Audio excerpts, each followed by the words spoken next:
Hey everybody, today I'm going to show you how to change your shocks and springs on your F2x and F3x chassis BMW cars. The methods I'm going to show you in this video will apply to both rear-wheel drive and xDrive vehicles.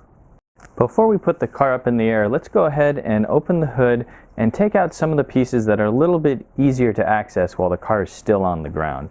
So right now what we're going to do is we're going to take off both of the side covers, and then we're going to take off the caps going over the top mounts.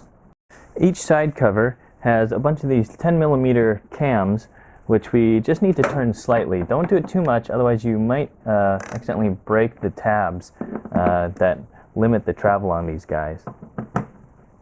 Once all the cams have been released, then we can grab this loop right here and just pull up on the part and pull it out. Next we'll have to remove the two expanding rivets on this side. So just get under the center post with the trim tool, pop it up, and get under, take the main part out. Be careful not to lose those center posts. And that will allow us to pop up the cap here. So for this one, you don't have to completely remove it. There's another expanding rivet holding it to this rubber piece here, so I just fold it out of the way. On the passenger side, this top cap just pops right off and there's nothing else securing it, so we'll set it aside. Next we'll use a 13mm and just loosen these top mount bolts slightly so that they're easier for us to remove later. And then we'll use an E18 to remove this strut brace bolt. On the passenger side, use an extension when you're working with these two 13mm bolts right here, because they're really close to that charging post. And obviously if you make a connection with your tool, if your tool hits a charging post and one of the bolts, it'll create an electrical path and it'll arc. Now we're going to loosen the 18mm nut which holds the front strut post to the top mount. Even though this is a counterhold bolt, I find that for the initial brake torque, you don't really need to counterhold it. If you have a rear-wheel drive car, after we've loosened it, we'll stop there. For an xDrive car, we have a couple of options. If we're going to do things the BMW way, then we should do it similar to rear-wheel drive, and we'll just stop where we are right here. But for me personally, I have another way that I think is a lot easier taking out the front struts than the BMW way. So what I actually like to do is I like to go and keep loosening this nut off by using a 6mm counter hold on the damper post, and loosening this nut till it's almost all the way off. So loosening the top mount strut nut uses a 18mm pass-through socket, so you can use one that's like purpose made for this. This is from Schwaben, or you can use like one of these cheaper Harbor Freight sets. So if you do use that though, then you'll want to grab a 3/4 inch ratcheting wrench. And either way, you would use a 6mm hex counter hold.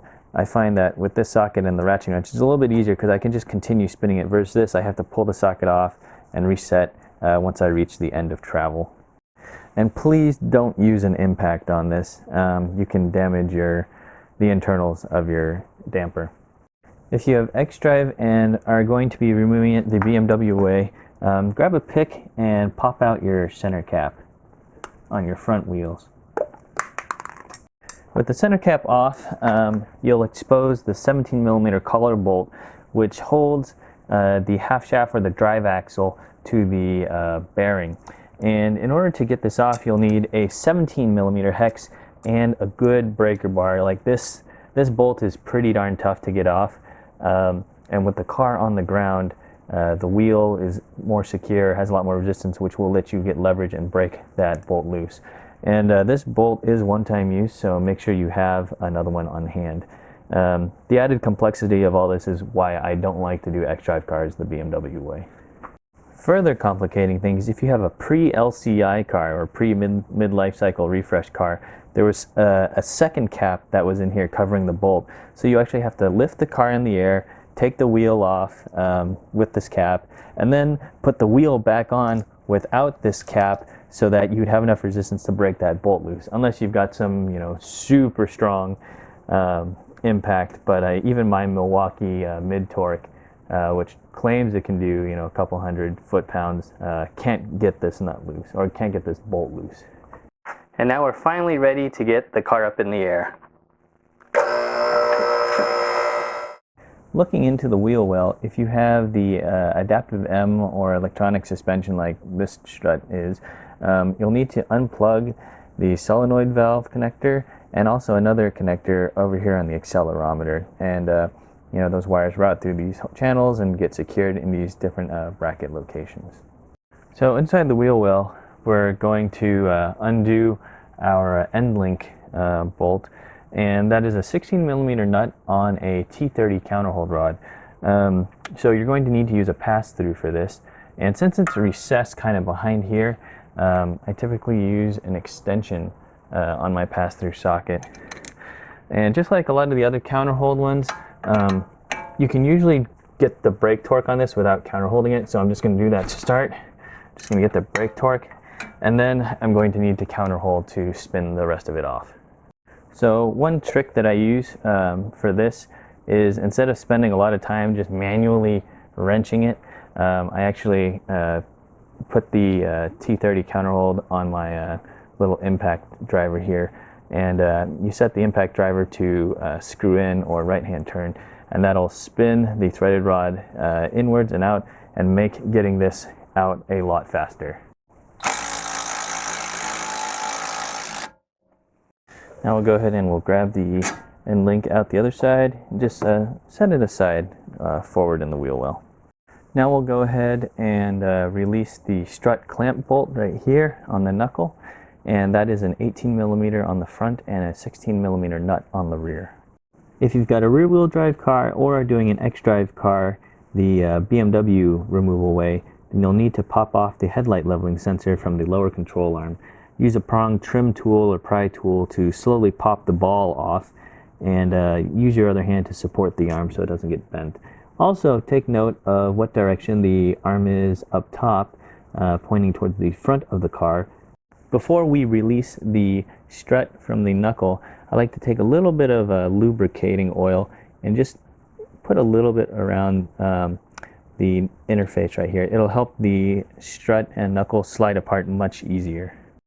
Before I drop the knuckle assembly, whether it's to slide the knuckle off of the strut for my xDrive method, or drop the whole strut and knuckle assembly for the BMW xDrive method or BMW rear wheel drive method, I want to place a jack underneath to support and catch it.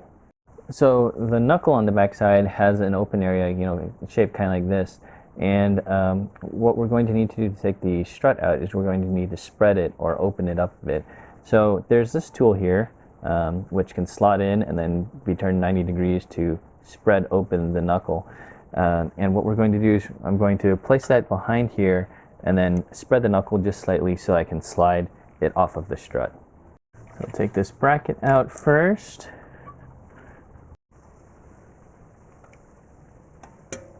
Now I can go ahead and spread the knuckle. And I'm going to release my ratchet and just leave that in there. Now I'm ready to take the knuckle assembly and slide it off of the strut. So I've slid it down, make sure my speed sensor wire is clear, and I'm going to lower the jack a little bit more till the bottom of the strut comes out of the knuckle. Now that the bottom of the strut is clear of the knuckle, I can move to the top and remove the remaining 13mm bolts holding the top mount in.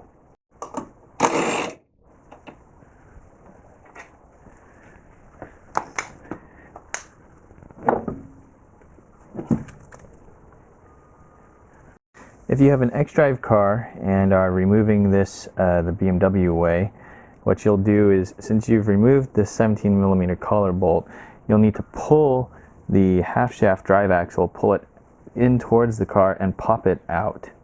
If you have a rear wheel drive car or are doing this the BMW xDrive way, you'll leave the strut in the knuckle and you'll go and release all of the 13mm top mount bolts, and then which will drop this whole assembly down, and then you'll have to rotate it out of the wheel well. it's not going to be a super easy fit. You will have to like press down on it and it'll want to spring back up on you. So what I also recommend is grabbing like a microfiber towel or something and just shimming that or putting it on top of the top mount hat, so that when you do pull it through your wheel well, it's not going to scratch or damage your fender here. And then once that assembly is clear of this fender and out here, then you can go ahead and pull the strut out of the knuckle. So here you can see my moisture barrier gasket, which is kind of peeled off of the shock tower, and that's supposed to sit on the top mount, between the top mount and the shock tower. Sometimes it comes out nicely on the top mount, other times it's, as you see here, where it's just kind of sticking to the shock tower. So just make sure you retrieve that because you'll need to reuse it later. So next we're going to disassemble the front strut assembly, and you will need spring compressors for this. I have two different types here. It really doesn't matter which kind you use. Don't feel afraid to go to your auto parts store and borrow one of these cheaper $25 type sets, and at the same time there's absolutely no need to go buy something that's like $100 like that.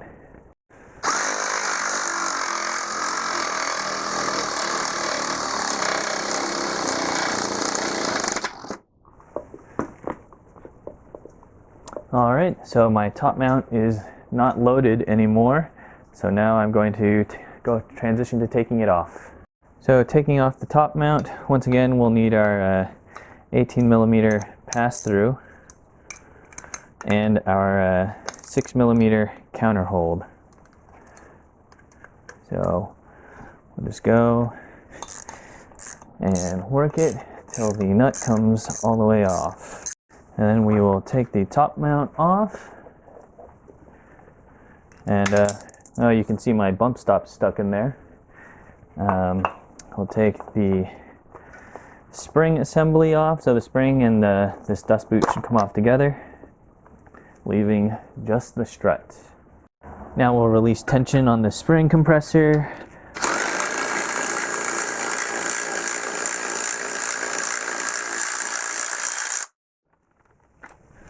And remove the spring so we can take the dust boot out. If you're using a new strut, make sure you take the lower rubber spring pad and transfer that over. So there's a little nub right here that pops into this hole, and the rest of it should align. Next, take your new spring and check to see if it has any markings on which side is up and which side is down. So for example, this BMW spring, this tag right here, the side says unten or lower, so this is actually down. So the spring, when it's placed on the strut, needs to be placed in this orientation. Then you can go ahead and take your dust boot and seat it on here, and you'll note that the dust boot actually has a stop, so where the spring end is supposed to go. So go it till the stop is engaged, and then we can go ahead and take our spring compressor to compress the spring to put back on the strut.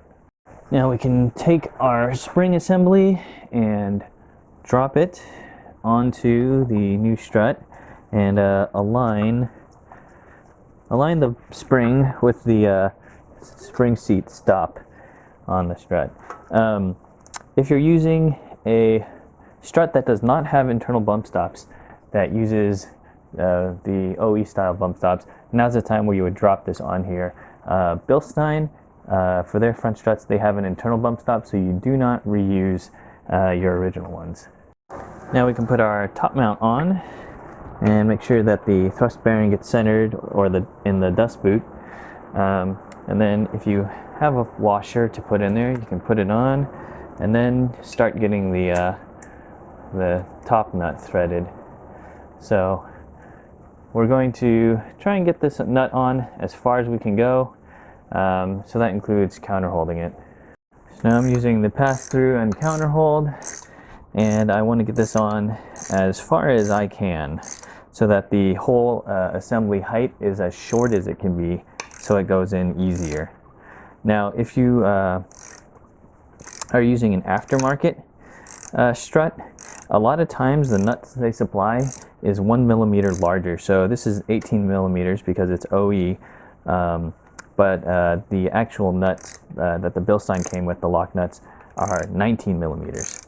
So just be aware that you may need a expanded pass-through socket set. Now we can decompress the spring compressor.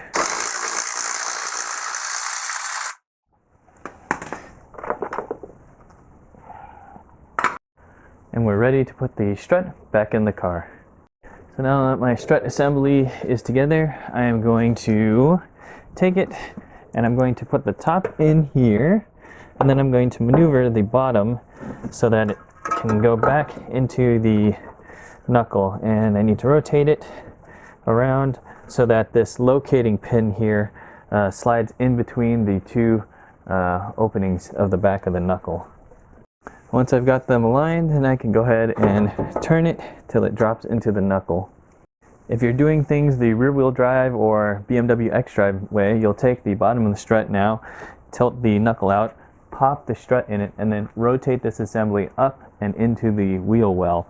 Once again, you'll want to cover the top with a microfiber towel or something so you don't scratch your fender here when you're sliding it through. Don't forget to put your new or old vapor barrier back on the top mount before you start jacking the assembly up into the shock tower.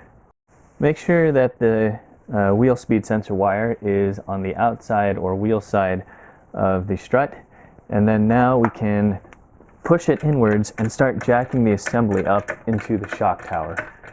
Before you jack the strut assembly up all the way, make sure that things are actually aligned. So like I can see here that my bolt holes are not aligned, so I'm going to need to rotate the top mount so that all the holes can align first. To make sure that the strut is fully inserted into the knuckle, I'm going to keep jacking up the assembly until I start to see the spring compress. Once your top mount is up, go ahead and take a couple bolts just to secure it for when you remove the jack. You don't need to tighten them all the way. Now I can go ahead and release the strut clamp tool, place the brake line and other lines bracket in there, and put the 18mm bolt in from the front. Then we'll take the 16mm nut and thread that onto the back. The knuckle clamp bolt and nut get torqued to 44 Newton meters or 32.5 foot-pounds. Now we can go ahead and take our end link and put that back in its mount, and then take our 16mm lock nut and start getting that on there. Then we can get it seated with our 16mm pass-through and our T30 counterhold, and if you're using an impact to drive it like I am, the impact will be set to loosen or left hand.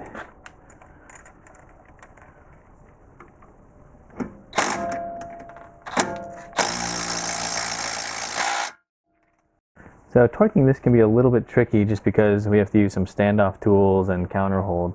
So actually what I have here is I have a 3/4 or 19mm crow's foot attached to my torque wrench, holding the pass-through extension, and then I've got the counterhold here.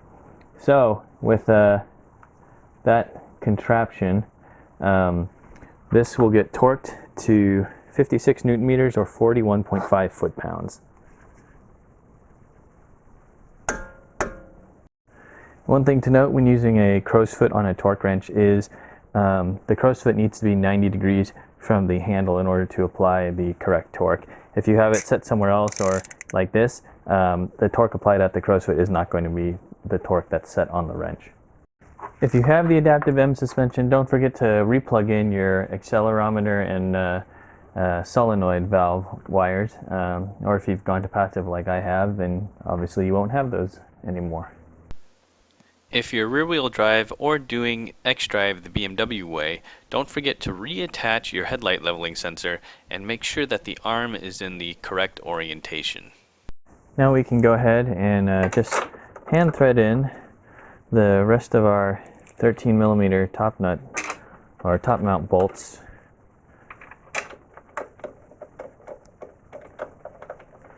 And our E18 strut brace bolt. Next I'm going to take an E12 socket and I'm going to undo the 3 bolts at the top mount. This will allow the shock to drop low enough when we lower the camber arm. Next we have to take off this underbody shielding underneath the lower control arm or camber arm. And in each of these 4 holes, 2 on this rear side and there's 2 more at the front, there's a 10 millimeter nut that you have to take off. If you have the adaptive M electronic suspension damper, like I do right here, you'll have this solenoid valve along with a connector that has to be unplugged here and unclipped from this bracket here before the damper can be removed. So next we're going to undo everything connected to the lower camber arm here, and over here on the left we have the camber arm to knuckle bolt, and on the right here we have the damper or shock absorber bolt. If you are only replacing your damper shock absorber, only undo this bolt. There's no need to undo this camber arm to knuckle bolt over here. And this camber arm to knuckle bolt can vary depending on the model. Sometimes it's a E-Torx or E20 bolt with a 21 millimeter nut on the front side. Or in this case here, I have a 21 millimeter bolt in the back and a 21 millimeter nut on the front. For the shock absorber or damper, it's always an 18 millimeter nut on the back side and 18 millimeter bolt on the front. Later when we place a jack, you'll notice how this extends down below the arm. So I usually like to place my jack directly under the spring. Otherwise it can be difficult because this will be pushing against the jack rather than the arm going up and aligning with the bolt holes. So now you can see I've got my jack supporting the arm, and I've actually lifted it up a little bit so that this bolt can just slide right out. Next we'll lower the jack, and the lower arm will slide out of the knuckle. Now that we've got our 2 bolts out below, we'll go ahead and take out our damper first, and you may have to push down on it and compress it a bit. So I'm pushing the top down, compressing it, and I'm trying to hold it so that I can lift it up and out. Next we can go ahead and take out the spring. Once again we'll push this arm down below and pull the spring right out. So if we look at our lower spring mount, this pad right here, you'll notice that it has this nub seen on the right side. And when you go and put your new spring in, you want to make sure that nub aligns and goes into that hole right there into the camber arm. If you're using a lower spring mount from an aftermarket kit, something like this, that doesn't have any nubs, well then you just don't have to worry about it. Alright, to take the top mount off of the old damper first, we have to go to the top and pop off this cap. Just use a trim tool and be aware that there's this little extra pylon or support in the rear. Then we can take off the vapor gasket, which exposes the nut and the threaded rod. Securing the damper to the top mount is a 16 millimeter nut, and this hex up here on the threaded portion of the damper piston is a 5 millimeter hex. So you will need a pass-through 16 millimeter socket. So something like this. I use a 16 millimeter pass-through socket and a 3/4 inch ratcheting wrench to go over the top, and then you can use your 5 millimeter hex or Allen to counter hold. And be very careful when undoing and also when torquing these later, because that hex on the damper piston strips very easily, and then it's very difficult to get these apart. So for taking these apart, I've got a quality hex key and I'm kind of bracing it against the ground here, and I'm just going to go ahead and use my ratcheting wrench to undo it. And once you get the initial brake torque, then it's very easy to just ratchet it off and counter hold it. So now that the top mount is off, we can go ahead and slide off the bump stop and dust guard assembly. We were going to use this on the new damper. Then we'll take our new damper. This one is a Bilstein B6 based unit, and we will go ahead and slide the bump stop and dust boot assembly on there. And then we can go ahead and take the top mount, place that on top, and then take our new lock nut and place it on there.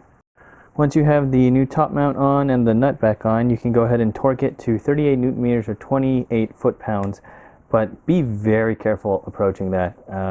I've found that it's really easy to strip this 5 millimeter hex counter holding to that. If you're looking at this and wondering why the post is not centered with the rest of this top mount, well, the only good answer I have for you on that is that this is just general BMW part-to-part variability. I've seen enough of these top mounts, and at first I thought, oh, you know, the left side is more towards one side and the right side is more towards the other. Well, it's the same part number left or right side, and I've seen some that are perfectly centered here and others that are skewed to one side, kind of like this one. So don't be alarmed if you see that, or don't think that it belongs on one side or another.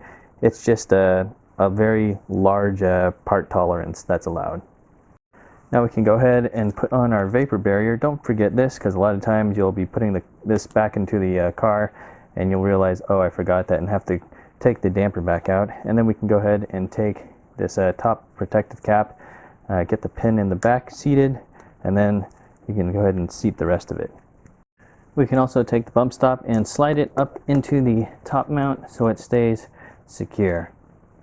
Now we can put the damper back into the car, and you may need to push down and compress it to make it shorter so that it's easier to grab and maneuver inside. Once the damper is sitting in the camber arm, we can go ahead and try and align the holes so that we can put the bolt in from the front. Alright, we're back under the car now, and I am just raising that camber arm to try and get the ball joint in it. Sometimes you may have to take the knuckle itself, rotor unit, and just push down and see if you can get it to align with that. So I'm going to need to go up a little bit more.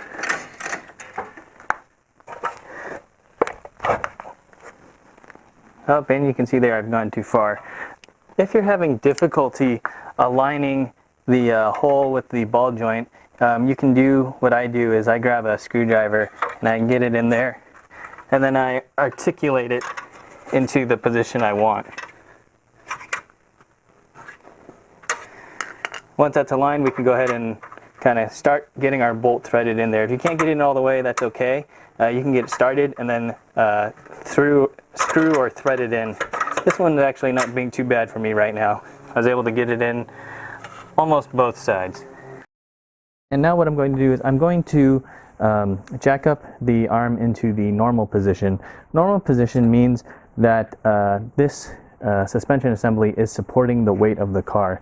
So I'm going to jack up this until I see the car come off of my jack stand or lift over here, and then I'm going to go ahead and torque those bolts down.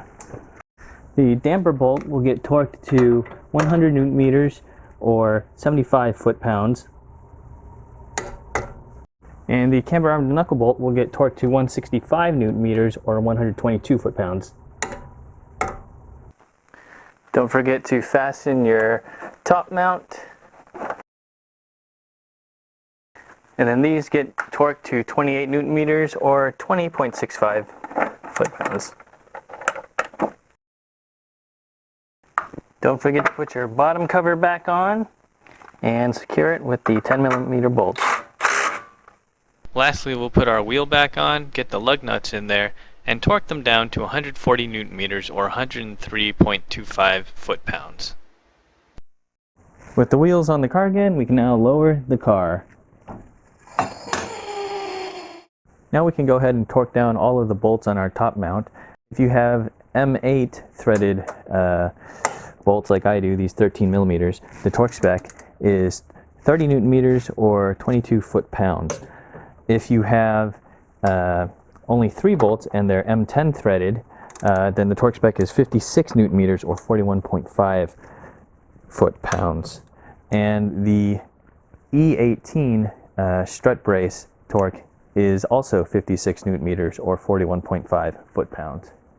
And the damper to top mount counterhold bolt, the 18mm and 6mm counterhold, gets torqued to 47 foot-pounds or 64 Newton meters.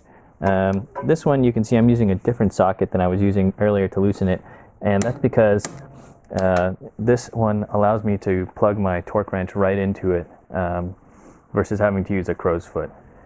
Now that everything up here is torqued, we can go ahead and take this cover and pop these back on both sides. and then put the expanding rivets back into their holes to secure it. Then we can take our side covers and pop them in, and then this hole right here is where the cover plugs into.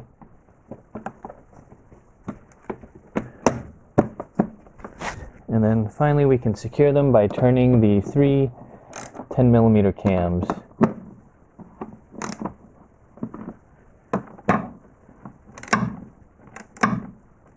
And with everything buttoned up back here, that's it. We're done changing our springs and our dampers. One thing to note is if you've lowered or raised your car at all, you may need to adjust your headlight leveling because it could be pointing a lot higher or a lot lower than you're used to. All right, thanks.